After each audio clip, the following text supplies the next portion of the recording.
ഇതൊരു പിണറായി വിജയൻ പാർട്ടി പോലെയുള്ള ഒരു എന്താ പറയുക ഏകശിലാഖണ്ഡമായിട്ടുള്ള ഒരു സംഗതിയല്ല.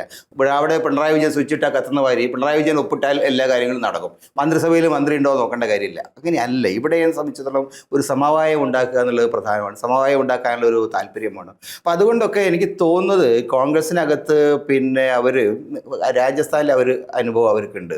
രാജസ്ഥാനിൽ യഥാർത്ഥത്തിൽ യങ്ങർ ജനറേഷൻപ്പെട്ട സച്ചിൻ പൈലറ്റാണ് ഈ സതീശനെ പോലെ തന്നെ അവിടെ ക്യാമ്പയിൻ നയിച്ചത്. പക്ഷേ മുഖ്യമന്ത്രിയായിട്ട് വന്നത് വളരെ പ്രായമുള്ള കുറേ കൂടി സീനിയർ ആയിട്ടുള്ള അശോക് ഗെഹ്ലോട്ടായിരുന്നു.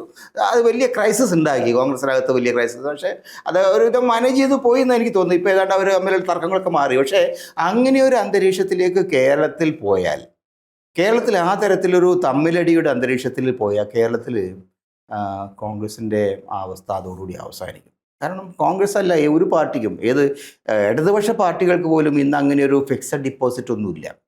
നിങ്ങൾ നോക്കിക്കോ, ഇവിടെ കേരളത്തിലെ മിക്കവാറും മണ്ഡലങ്ങളിൽ CPM-ൻ്റെ കോട്ടയാണെന്ന് പറഞ്ഞ മണ്ഡലങ്ങളിൽ ഇത്തവണ വലിയ ഒഴുക്കുണ്ടായിട്ടുണ്ട്. എന്നുവെച്ചാൽ ഇടതുപക്ഷത്തിൻ്റെ ഭാഗമായിരുന്ന ആളുകൾ പോലും മറുഭാഗത്തേക്ക് വോട്ട് ചെയ്തിട്ടുണ്ട്.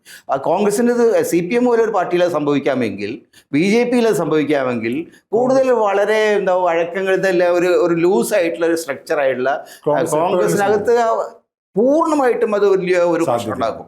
അപ്പോൾ കോൺഗ്രസ് വലിയ പ്രതിസന്ധിയിലെത്തും. അപ്പോൾ ആ ഒരു പ്രതിസന്ധിയിലേക്ക് കോൺഗ്രസ് തിരിച്ചു വരുമ്പോൾ സാധ്യത. കാരണം അങ്ങനെ കോൺഗ്രസിന് തിരിച്ചു കൊണ്ടുവരാൻ ശേഷിയുള്ള ഒരു ലീഡർഷിപ്പ് ഇവർ തമ്മിൽ അടിക്കുകയാണെങ്കിൽ കേരളത്തിൽ ഉണ്ടാക്കാൻ കഴിയില്ല.